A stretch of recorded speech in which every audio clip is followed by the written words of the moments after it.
नमस्कार। प्रधानमंत्री नरेंद्र मोदी और योगी आदित्यनाथ के बुलावे पर करोड़ों भारतीय कुंभ पहुंचे थे। कुंभ में जो मारे गए, लापता हुए, उन सब को प्रधानमंत्री नरेंद्र मोदी ने बड़े बड़े विज्ञापनों के माध्यम से न्योता दिया था। इस तरह करोड़ों करोड़ों भारतीय प्रधानमंत्री के बुलावे और इंतजामों के भरोसे वहां पहुंचे थे। आज प्रधानमंत्री जब कुंभ में स्नान के लिए गए और जनता का अभिवादन करते रहे, फोटोग्राफर्स को पोज देते रहे, हाथ हिला हिलाकर अभिवादन करते रहे, तो लोगों को उम्मीद थी कि शायद प्रधानमंत्री दो चार शब्द उनके लिए भी कह दें जो भगदड़ में मारे गए, जो हजारों लोग लापता हो गए। प्रधानमंत्री नरेंद्र मोदी भारत के सबसे ज्यादा बोलने वाले प्रधानमंत्रियों में से एक हैं। वह हर विषय पर बोलते हैं, चाहे आपने देखा हो कि वह राडार को बादलों के पीछे छुपाने की बात हो, या परीक्षा पर चर्चा हो, या विज्ञान की बड़ी से बड़ी बात हो, प्रधानमंत्री बोलते ही हैं। अपने समर्थक खिलाड़ियों, कलाकारों, चित्रकारों, पत्रकारों के जन्मदिन पर वह बोलते हैं। उनके परिजनों की मृत्यु हो जाने पर वह बोलते हैं। तो करोड़ों भारतीयों को प्रधानमंत्री कैसे भूल गए जो उनके बुलावे पर कुंभ में स्नान के लिए आए थे। अभी तक मरने वालों की संख्या केवल 30 बताई जा रही है, जबकि हमने ऐसी तस्वीरें देखी हैं कि कैसे बड़ी बड़ी मशीनें हजारों कपड़ों को, जूतों को, सामान को समेटे हुए ठिकाने लगा रही हैं। ऐसे वीडियो सोशल मीडिया पर आए जो बताते हैं कि भगदड़ का शिकार होने वालों की संख्या बहुत ज्यादा है। दैनिक भास्कर लगातार रिपोर्ट कर रहा है कि लापता होने वालों की संख्या 1500 से ऊपर थी। यह तो पुराना आंकड़ा है। उसके बाद हम देख रहे हैं कि सभी जगह रिपोर्टिंग गायब हो रही है। दिल्ली के अखबार, मीडिया चैनल, ऐसा लगता है कि कुंभ के विज्ञापनों के तले दब गए हैं। इंडियन एक्सप्रेस से लेकर भारत के सारे बड़े अखबार, टीवी चैनल जैसे सवाल पूछने का रिवाज भूल गए हैं। किसी ने यह सवाल नहीं उठाया कि आखिर प्रधानमंत्री नरेंद्र मोदी इस पर प्रेस कॉन्फ्रेंस क्यों नहीं करते, योगी आदित्यनाथ सामने आकर जानकारी क्यों नहीं देते। जो वीडियो हमारे पास हैं, आप सब तक पहुंच रहे हैं, उनमें दिख रहा है कि कैसे मशीनों से लोगों का सामान हटाया जा रहा है। अलग अलग स्थानीय अखबारों में लापता लोगों की तस्वीरें छप रही हैं। बीबीसी की इस रिपोर्ट को देखिए, जिसमें बिहार के ऐसे लोगों की कहानी है, महिलाओं की कहानी है जो भगदड़ में किसी तरह जान बचाकर भागी। यह कहानी बताती है कि कैसे एक पुलिस वाला कह रहा है कि लगता है यह मर गई, इनको गंगा में बहा दो, और दूसरी महिला डपटती है, पुलिस वाले को डपटती है और उन पर पानी की बूंदें डालती है, किसी तरह की उनकी जान बचाती है। लेकिन ऐसे लोग बड़ी संख्या में हैं जो इस भगदड़ का शिकार हो गए।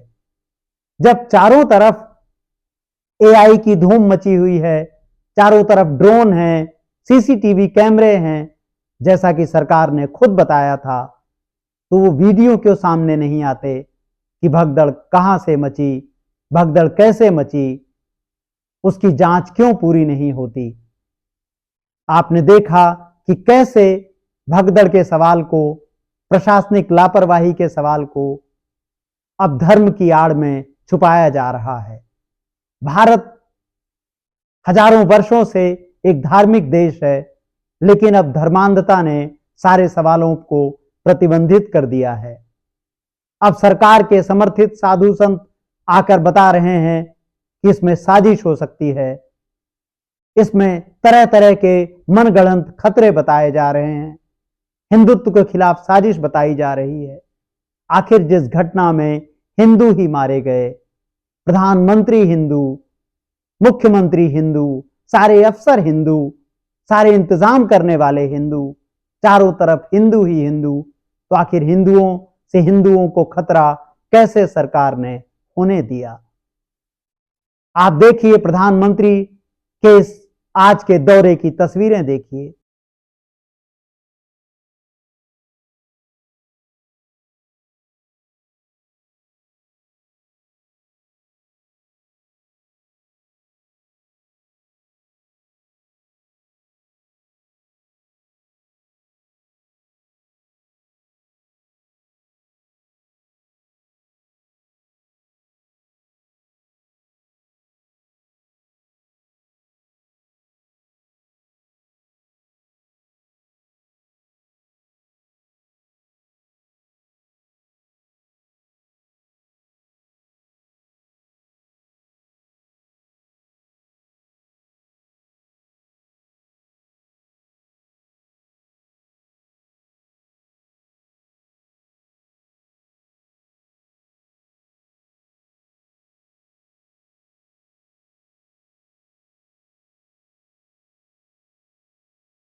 वह जनता से नजर मिलाने का कोई मौका नहीं छोड़ रहे हैं, क्योंकि प्रधानमंत्री जानते हैं कि यह तस्वीरें टेलीविजन पर जा रही हैं। टेलीविजन पर जा रही हैं जब दिल्ली में चुनाव चल रहा है। टेलीविजन पर जा रही हैं जब लोगों के मन में गुस्सा है, भगदड़ का शिकार हुए लोग परेशान हैं। प्रधानमंत्री अपनी इन तस्वीरों से उन सारे सवालों को खत्म कर देना चाहते हैं। ना कोई भगदड़ हुई, ना कोई मरा, ना कोई लापता हुआ। ठीक वैसे ही जैसे कोरोना में ना तो कोई मरा, ना कोई बीमार हुआ और ना किसी को कोई मुआवजा दिया गया। हमारी सरकारें केवल और केवल अपने मनमाने फैसलों से आगे बढ़ रही हैं, क्योंकि उन्होंने आपके विवेक पर धर्मांधता का ताला लगा दिया है। सवाल पूछने की इजाजत खत्म हो गई है। आप प्रधानमंत्री की इन तस्वीरों को देखिए और सारे सवालों को भूल जाइए। चारों तरफ केवल और केवल हिंदुत्व का शोर है, जिसमें नागरिकों का विवेक खत्म होता जा रहा है। अगर आप आज सवाल नहीं पूछेंगे तो कल सवाल पूछने की कोई भी रस्म जिंदा नहीं रहेगी। लोकतंत्र, संविधान और नागरिक चेतना से जुड़े हमारे वीडियोस को लाइक कीजिए, सब्सक्राइब कीजिए और हमें इस मुश्किल वक्त में बने रहने में मदद कीजिए। हमें ज्वाइन कीजिए, मेंबर बनिए, आर्थिक रूप से हमारा सहयोग कीजिए। नमस्कार।